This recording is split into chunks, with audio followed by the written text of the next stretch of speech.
sur Radio Classique et Paris Première. Bienvenue sur Radio Classique et sur Paris Première. Dans un instant, Gilbert Collard, le député frontiste du Gers, sera mon invité. Bonjour, merci d'avoir accepté notre invitation. Mais tout de suite, les coulisses du pouvoir avec Guillaume Tabar. Guillaume, Marine Le Pen nommera Nicolas Dupont-Aignan à Matignon, si elle est élue. Cette alliance entre la candidate du FN et celui de Debout la France peut-elle peser sur ce second tour ? Écoutez, je crois que cette alliance a une portée symbolique plus forte sans doute que son efficacité électorale. Les sondages réalisés depuis l'annonce de ce ralliement, et il y en aura un nouveau demain d'ailleurs dans le Figaro, montrent que l'équilibre ne change pas. On est toujours dans du 60-40 entre Emmanuel Macron et Marine Le Pen. Mais symboliquement, cet accord est important car c'est la première fois de son histoire que le Front National réussit à conclure une alliance avec un autre parti, même si c'est un petit parti et que tous les membres de ce parti ne sont pas d'accord.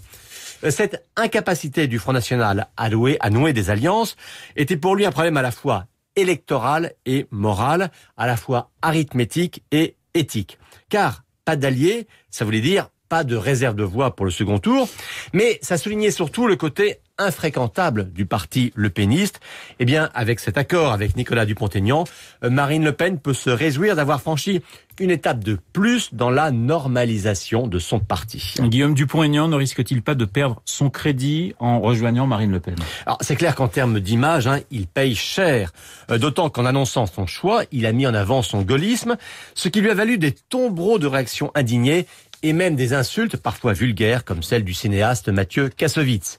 Bon, ces réactions, elles émanent en général pour la plupart de gens qui étaient déjà des adversaires politiques ou qui avaient déjà rompu avec qui il avait déjà rompu. Cela dit, dans son propre parti aussi, il y a des divisions. Certaines personnalités, comme l'ancien journaliste Dominique Jamais, par exemple, n'acceptant pas cet accord. Et puis surtout, ces électeurs du premier tour sont également plus que partagés. Seuls 40% d'entre eux disent qu'ils voteront Le Pen, alors que 30% s'abstiendront et que 30% voteront pour Emmanuel Macron. Donc Nicolas Dupont-Aignan n'a pas l'assurance d'être suivi par ses propres amis. Il faut dire que jusqu'au 23 avril inclus, son slogan c'était « ni système ni extrême » et que si près de 5% des Français ont voté pour lui, c'est certes parce qu'ils étaient déçus, voire dégoûtés par la droite classique, mais aussi parce qu'ils refusaient de sauter le pas en direction du Front National. Alors, au regard de l'histoire personnelle de Nicolas Dupont-Aignan et de l'histoire politique du Front National, cet accord peut sembler contre nature. Mais il faut reconnaître que sur le fond de leurs projets actuels respectifs, les différences étaient infimes, notamment sur la question européenne. Et il n'est donc pas surprenant que Dupont-Aignan soit tombé de ce côté-là, même s'il s'en est très longtemps défendu. Alors il a donc obtenu en échange, on le sait, la promesse de Matignon, ce que personne d'autre, vous me direz, ne risquait de lui proposer. Mais vu le niveau des chances pour Marine Le Pen d'être élue dimanche, on ne peut pas dire que ce soit une promesse qui l'engage énormément. Si ce n'est peut-être au regard des fidèles du Front National qui vont peut-être trouver un peu fort de café ce cadeau fait à un candidat qui pèse à peine un cinquième du poids total du Front National. Donc vous voyez d'un côté les plus gaullistes de Debout la France vont en vouloir à Dupont-Aignan et les plus entiers du Front National vont en vouloir à Marine Le Pen. Il n'y a pas d'alliance sans problème. Les coulisses du pouvoir signé Guillaume Tabar, 8h16 sur Paris Première et sur Radio Classique. Tout de suite, Gilbert Collard, mon invité. L'invité politique de Renaud. Bonjour Gilbert Collard, vous venez d'entendre Guillaume Tabar parler justement de cette alliance entre Marine Le Pen et Nicolas Dupont-Aignan. Ça grince pas un petit peu du côté du FN d'imaginer Nicolas Dupont-Aignan en cas de victoire de Marine Le Pen, Premier ministre ? Non, pas du tout. Ouais. Pas du tout. Je voudrais quand même revenir sur la chronique qui me paraît très discutable. Sur un point, je respecte l'opinion contraire, bien évidemment. Allez-y. Mais l'élection n'est pas jouée je veux dire qu'il faudrait que les journalistes arrêtent de confondre leur carte de presse avec une carte d'électeur. Une opinion, c'est bien, mais une opinion directive, c'est pas bien. Quand notre chroniqueur, que je respecte beaucoup, dit que proposer le poste de Premier ministre, c'est pas prendre un grand risque puisque Marine Le Pen ne sera pas élue, il est journaliste, il n'est pas commandeur des électeurs. Il n'a pas dit qu'elle serait pas élue, qu'elle avait peu de chances d'être élue. Les sondages sont 60-40. Non, mais ils montent les sondages, ça monte. On n'a pas tous les mêmes sondages apparemment. Bon, il y a une progression évidente de Marine. Et encore une fois, ce n'est pas aux journalistes, je parle pas de vous, parce que Dieu sait que votre radio essaye d'être objective, et il faut le saluer au passage. Les journalistes ont une carte de presse, ont pas une carte d'électeur pour la collectivité, voilà, qu'ils arrêtent de vouloir, en faisant des Donc on est content au Front National d'avoir Nicolas Dupont-Aignan, potentiellement Premier ministre dans une semaine si vous gagnez. Oui, c'est une bonne chose. Florian Philippot partage votre sentiment, votre avis. Je n'en sais rien, vous lui demanderez, mais moi ce qui me paraît quand même important, c'est pas seulement que Monsieur Dupont-Aignan, avec qui j'entretiens depuis longtemps des relations excellentes, moi, c'est que Marie-France Garot aussi est appelée à voter Marine Le Pen. Christine Boutin. En revanche, c'est à peu près les seules grandes personnalités à droite que vous avez. Non, mais Marie-France Garot, c'est la personnalité.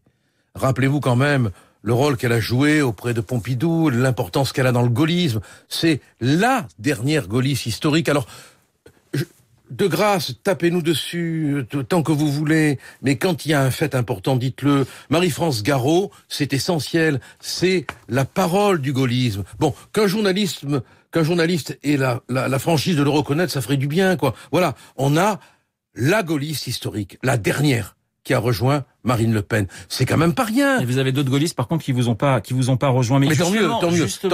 Chez certains, tant mieux. Vous pensez à quel gaulliste historique? Vous avez essayé, Gilbert Collard. Non, mais vous pensez à quel gaulliste historique? Je pensais pas à Marie-France Garot comme gaulliste historique, mais c'est vrai que vous l'avez rappelé. Non, mais vous l'avez rappelé. Maintenant, c'est vrai qu'elle avait un peu disparu, on va dire, des radars, Marie-France Garot.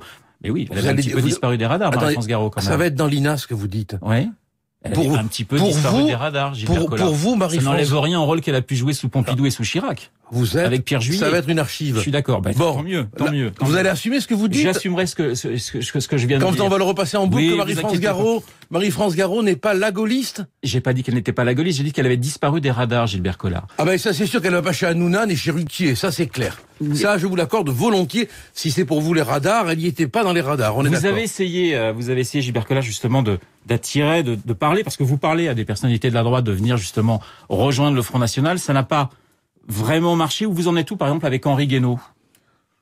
No comment. No comment. C'est un homme pour lequel j'ai la plus grande estime, avec lequel j'entretiens des relations de lecture. Ouais. On parle beaucoup de livres, des relations intellectuelles. Pas de politique. Mais vous savez, la littérature, c'est souvent de la politique dans un monde un peu moins bête, peut-être que celui d'aujourd'hui. La littérature a du sens, quoi qu'en pense Monsieur Macron, qui prétend qu'on n'a pas de culture française. On parle de littérature, on parle de beaucoup de choses, et voilà. Et j'ai pas à l'impliquer. Si c'est sa liberté s'il veut le faire, c'est sa liberté s'il ne veut pas le faire. Je n'ai pas le droit de parler pour qui que ce soit. Je ne suis pas journaliste. Alors je ne sais pas si vous parlez de l'euro avec Henri Guénaud, mais c'est vrai qu'on a du mal en ce moment à comprendre où vous en êtes avec l'euro. Ça part un petit peu dans tous les sens. Marine Le Pen déclarait dans le Parisien, l'euro c'est l'ennemi. Et puis elle ajoutait cette phrase justement lorsqu'elle a signé cette alliance avec Nicolas Dupont-Aignan. La transition de la monnaie unique à la monnaie commune européenne n'est plus un préalable à toute politique économique. Alors, euro ou pas euro, Gilbert Collard? Alors, je crois que nous avons été très très clairs et que je vous remercie. J'ai pas très bien compris, mais c'est pas grave, ça vous concerne vous, Oui. Mais je ne crois pas seulement, mais je vous en prie. Les choses sont très simples.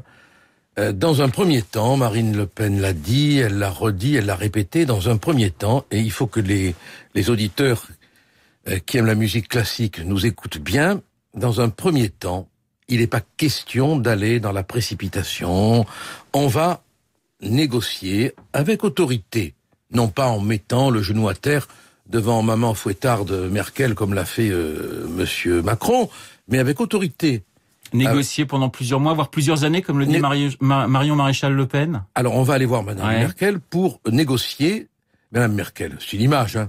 J'espère qu'elle ne sera plus là. On va aller voir nos partenaires pour négocier l'ensemble des traités, l'ensemble des règlements que nous considérons comme inadmissibles, intolérables, frustratoires et humiliants. Bon, Schengen, la directive sur les travailleurs détachés, tout ce qui fait la concurrence déloyale, tout ce qui fait la concurrence des normes, l'impossibilité d'emprunter à nos banques d'État, etc., etc.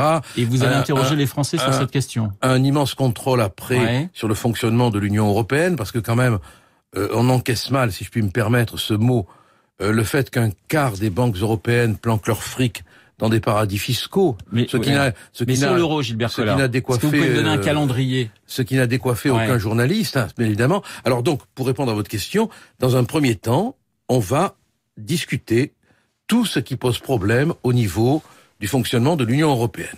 On va discuter, comme l'a dit Marine, tous les traités. Alors que les auditeurs sachent bien qu'on le fera avec fermeté, autorité, responsabilité, et qu'il n'est pas question qu'on introduise une once de désordre dans la mécanique qu'on veut mettre en place. Mais vous parlez maintenant de deux monnaies ou pas? Il y a une fois, le franc et l'euro. Je vais venir. Ouais. Une fois qu'on aura récupéré notre souveraineté territoriale, économique, juridique, on demandera aux citoyens français, hommes et femmes libres enfin, de dire ce qu'ils veulent. Enfin, faut peut-être pas exagérer, Gilbert Collard, on est quand même libre encore en France, on est dans une démocratie, si je puis me permettre. Mais je dis le contraire. Libre enfin. Non, mais libre enfin des contraintes européennes. Ah, vous m'avez fait peur. Non, mais attendez. Vous m'avez fait peur. Non, mais SOS médecin, là, non. On va essayer après. Alors, allez-y. Non, mais franchement, vous vous rendez compte. Libre enfin. Excusez-moi. Ouais. Excusez-moi, je vous le dis avec infiniment de courtoisie. Vous vous rendez compte de ce que vous me prêtez comme propos dans votre intention? Non, je ne prête rien. J'avais mal interprété votre propos. Quand on interprète mal, c'est qu'on entend mal, inconsciemment. Peut-être. Alors, libre enfin, de choisir. Non, mais pourquoi référendum? Non, mais je ne me moque absolument pas, Gilbert Collard. J'essaie de comprendre votre logique sur l'euro. Vous interrogez les Français sur un référendum. Non, mais je vais vous répondre tout de suite, avec infiniment de courtoisie. Mais je vous en prie. Pourquoi me prêtez-vous des pensées pareilles, enfin, quand même? Qu'est-ce qu'il y a dans votre tête? Ça, je peux pas vous le dire. Non, bon. Alors, allons-y, essayons d'avancer. Oui, vous gagnez un petit peu de temps, là. Alors, on y va. Référendum sur l'euro. Pourquoi ce propos dégueulasse, quoi? C'est pas du tout dégueulasse. Pourquoi ce mot dégueulasse dans votre bouche? Mais parce que c'est vous qui l'êtes. Depuis tout à l'heure, je vous demande ce que vous allez faire sur l'euro. Non, mais c'est vous qui... Ça fait déjà 3-4 minutes. Je vais vous répondre. Non, mais... Là, je vous le dis gentiment, c'est vous qui l'êtes. Je vous le dis gentiment en plus, sans agressivité ni rien. Bon, vous me prêtez des idées, des propos que j'ai pas. Bon, j'ai le droit quand même de vous dire que vous vous méprenez, non? Je dois me méprendre. Bon. Alors, allons-y. Continuons. Alors, référendum. Donc sur cette question de l'euro. Une fois qu'on aura, c'est quand même très clair ce que je dis. Une fois qu'on aura posé toutes les bases de la renégociation, si on n'y arrive pas, on dira aux Français, qu'est-ce que vous voulez? Est-ce que vous voulez sortir de l'euro ou est-ce que vous ne voulez pas sortir de l'euro? Et je crois qu'on peut pas être plus clair. Ce sont les citoyens enfin libres des contraintes européennes, je précise pour vous, qui décideront si on reste dans l'euro ou si on en sort. Donc, une fois pour toutes, que les Françaises et les Français comprennent bien que c'est elles et eux qui décideront. Mais Gilbert Collard, c'est juste sur une question de calendrier. J'avais eu l'impression que c'était quelque chose qu'il fallait faire absolument et très vite. Là, si je vous écoute, si j'écoute Marion Maréchal Le Pen qui parle voire de plusieurs années de négociations. Non, mais c'est ce qu'elle a dit. C'est ce qu'elle a dit encore hier. Ça veut dire quoi? Ça veut dire qu'on est dans une possible sortie de l'euro, pas avant 2018, 2019, voire 2020. Non. La question est justifiée, bien évidemment. Mais le temps que nous mettrons sera le temps qu'il nous faudra pour renégocier tous les traités, de manière à présenter aux Françaises et aux Français un état de l'Europe réformée, tel qu'il pourrait la vouloir ou tel qu'il pourrait ne pas la vouloir. C'est pas plus compliqué que cela. Donc quand on parle de contorsion de Marine Le Pen, comme matin sur Radio Classique, on se trompe. Non, vous avez le droit de le dire, on dit tout sur nous, qu'on est fasciste, qu'on est nazi, on en fait même boutique, on en fait même commerce. Bon, les Français du reste en sont un peu fatigués. Bon, non, il y a pas. Les choses sont très très simples, je crois, mais malheureusement, comme on a affaire souvent à des oreilles sourdes, bon. Mais heureusement, le peuple nous entend et qu'il sache bien que tout sera fait avec pondération, avec maîtrise, dans l'ordre, pour qu'on arrive à un constat qui sera approuvé ou désapprouvé. Voilà, tout est simple. Gilbert Collard, meeting aujourd'hui à Villepinte de Marine Le Pen. Nicolas Dupont-Aignan va chauffer la salle. Ensuite, votre candidate va venir. Qu'est-ce que vous attendez de ce meeting ? Mon Dieu, je crois que c'est important que Dupont-Aignan prenne la parole, d'abord, parce que ça acte sa parole dans la campagne. J'attends que les foules que j'ai vues vibrer continuent à être là et à porter de leur souffle cette candidature, parce que moi je crois que contrairement à ce que tous les people pensent, Marine sera élue et que ça va être la grande surprise de l'établissement. Donc pas de Jeanne d'Arc aujourd'hui rue de Rivoli, c'est Jean-Marie Le Pen qui y est. Il y aura peut-être une petite cérémonie sans Marine. Vous avez peur, elle est présidente du mouvement. Vous avez peur des possibles petite phrase que pourrait déclarer Jean-Marie Le Pen, justement, aujourd'hui. Il doit parler un petit peu avant votre candidat. Oui, bien sûr, Ouais. bien sûr. Mais de toute manière, l'honnêteté impose de dire que on n'a plus rien à voir avec lui et que tout ce qu'il peut dire ne sera fait que pour nous porter préjudice. Là encore, si on a affaire à des commentateurs honnêtes, ils seront les premiers à dire que c'est fait pour nuire, s'il tient des paroles de nature à nuire. Hein. Dans 2 jours, le débat, ça va être pour vous un moment clé de cet entre-deux tours. Ah oui, ça va être un moment important, oui. Oui, parce que Les deux candidats, d'ailleurs, parlent aussi bien Emmanuel Macron que Marine Le Pen de rendez-vous historique. Oui, ça peut être un rendez-vous, encore que...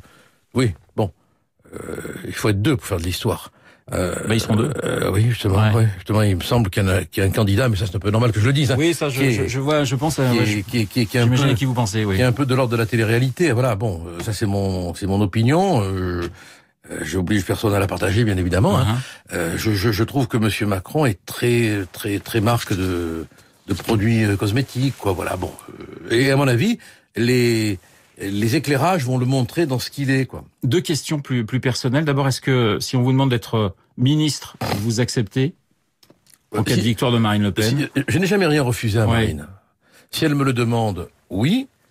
Si elle ne me le demande pas, je resterai à ma place. Hein. Et deuxième question, en cas de défaite de Marine Le Pen dans 6 jours, vous vous présentez à la députation, vous Ah ben si vous croyez que je vous vais... pose la question. Non, mais attendez, alors là, franchement, si vous croyez que je vais baisser les bras, descendre du ring, vous vous trompez, hein. Donc c'est pas victoire ou crise dans une semaine pour le Front National. Nous, quoi qu'il arrive, Ouais. je dis nous, je ne me rends pas. Je ne me rendrai jamais. Voilà, c'est tout. Et vous souhaitez que Marine Le Pen continue, bien évidemment, même si elle est battue. Je pense que Marine Le Pen sera élue, mais si elle ne l'était pas, parce qu'on ne décide pas, ni vous ni moi, hein, absolument. c'est le peuple qui décide, je pense qu'elle doit continuer à se battre, ne pas se rendre, continuer à être dans la lutte pour la France, et qu'on n'a aucune raison, compte tenu de l'état du pays, et si par malheur Monsieur Macron était élu compte tenu de l'état aggravé du pays, on n'aurait plus que jamais besoin de nous. Merci beaucoup, Gilbert C'est moi qui Collard, vous d'avoir remercie. été mon invité.